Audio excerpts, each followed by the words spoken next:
GNR టీవీకి స్వాగతం. ఈ రోజు గీస్కొండ మండలం ఎలుకుర్తి హవేలీలో గొల్లపల్లి యూత్ అసోసియేషన్ వారి ఆధ్వర్యంలో 5వ రోజు దుర్గామాతను లక్ష్మీదేవి అవతారంలో 5 లక్షల రూపాయల కరెన్సీతో అంగరంగ వైభవంగా అలంకరించడం జరిగింది. ఈ కార్యక్రమానికి ముఖ్య అతిథులుగా రాడం శ్రావ భారత్ గారు యూత్ అధ్యక్షులకు 10,000 రూపాయలు సహకారం అందించడం జరిగింది. అందుకు గాను వారిని శివశక్తులతో ఆశీర్వదించి శాలువాతో ఘనంగా సత్కరించడం జరిగింది. ఇట్టి కార్యక్రమంలో కమిటీ సభ్యులు గాదం పవన్, బొమ్మినేని సాయివర్ధన్, బోయిని ముఖేష్, బోయిని గణేష్, ఐలోని అభిషేక్, రాకేష్, నితిన్ కుమార్, ప్రశాంత్, అభిరెడ్డి తదితరులు పాల్గొని కార్యక్రమాన్ని విజయవంతం చేయడం జరిగింది.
ఎల్కుర్తి గ్రామంలో గొల్లపల్లెలో గత 8 సంవత్సరాల నుండి మేము ప్రతి సంవత్సరం అత్యద్భుతంగా నిరూపించుకుంటూ ఈ సంవత్సరం కూడా ప్రతి సంవత్సరం లాగే మహాద్భుతంగా ఇవాళ అమ్మవారికి బోనం సమర్పించుకోవడం జరిగింది శివసత్తులతో. అదేవిధంగా ప్రాచీనమైనటువంటి డప్పు సాంప్రదాయాలతో అమ్మవారికి బోనం సమర్పించడం జరిగింది. ఈ వేడుక ప్రతి సంవత్సరం కంటే మరీ వైభవంగా దాతల సహకారంతో జరిగింది. అదేవిధంగా ఈ యొక్క గొల్లపల్లె విశిష్టత ఏమిటంటే, ఎలుకుర్తి గ్రామంలోనే అమ్మవారిని నెలకొల్పిన వాడ ఈ యొక్క మా గొల్లపల్లె వాడ. అదేవిధంగా కేవలం ఇక్కడ యూత్ సభ్యులే వారి యొక్క పనులు పక్కన పెట్టి మరి అమ్మవారికి సేవలో నిమగ్నమయ్యి అత్యధికంగా దాతల సహకారంతో, అదేవిధంగా గ్రామస్తుల సహకారంతో అమ్మవారిని అత్యంత వైభవంగా కొలుస్తూ ప్రతి సంవత్సరం చాలా గొప్పగా చేసుకుంటున్నాము. అదేవిధంగా ప్రతి సంవత్సరం మా యొక్క ప్రత్యేకతలు ఈ అమ్మవారికి బోనం తీసుకురావడం, అదేవిధంగా అన్నదానం తర్వాత మేము పులిహోర ప్రసాదం కూడా బతుకమ్మ రోజు అత్యంత వైభవంగా గ్రామ ప్రజల ప్రతి ఒక్కరికి కూడా పంచుతాము. దాని తర్వాత మనకి అమ్మవారి ఊరేగింపు కూడా అత్యంత వైభవంగా జరుగుతుంది. మా యొక్క దాతల సహకారంతో ఇంతటి గొప్ప కార్యక్రమం జరుగుతున్నందుకు మేము అమ్మవారికి ఎల్లవేళలా కృపతో ఉన్నాము. అదేవిధంగా దాతలకు కూడా అమ్మవారి సహకారం ఎల్లప్పుడూ అందించాలని కోరుకుంటున్నాము. ఈరోజు ప్రత్యేకత ఏమిటంటే, ఈరోజు అమ్మవారి లక్ష్మీ అవతారంలో అమ్మవారు మా దగ్గర కొలువుదీరున్నారు. అమ్మవారికి దాదాపుగా కొత్త నోట్లతోటి 5 లక్షల రూపాయలు అమ్మవారికి మెడలో వేసి మా యొక్క అలంకరణ ఈ విధంగా ఉందని నిరూపించుకున్నాము. అదేవిధంగా అమ్మవారికి ప్రత్యేకించి శివసత్తులతోటి బోనము సాంప్రదాయ డప్పు వాయిద్యాలతో తీసుకొచ్చి అమ్మవారిని మాకు తోచిన విధంగా అమ్మవారిని సమర్పించుకున్నాం. ఈ యొక్క కార్యక్రమానికి మాకు సహకరించిన వారు రడం శ్రావ్య భరత్ గారు. వారికి మా యొక్క కమిటీ ఎల్లవేళలా వారికి రుణపడి ఉంటుంది. వారి యొక్క సహాయ సహకారాలు ఎల్లవేళలా మా యందు ఉండవలసిందిగా మా కమిటీ వారు ప్రత్యేకించి కోరుకుంటున్నారు.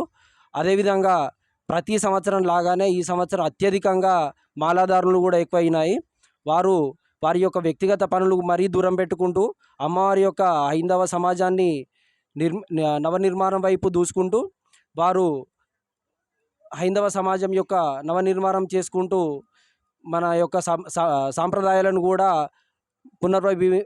విభజించుకోవాలని మా యొక్క గొల్లపల్లి కమిటీ వారు ప్రతి ఒక్క సభ్యుని కూడా కోరుకుంటున్నారు. ధన్యవాదాలు. Thank you.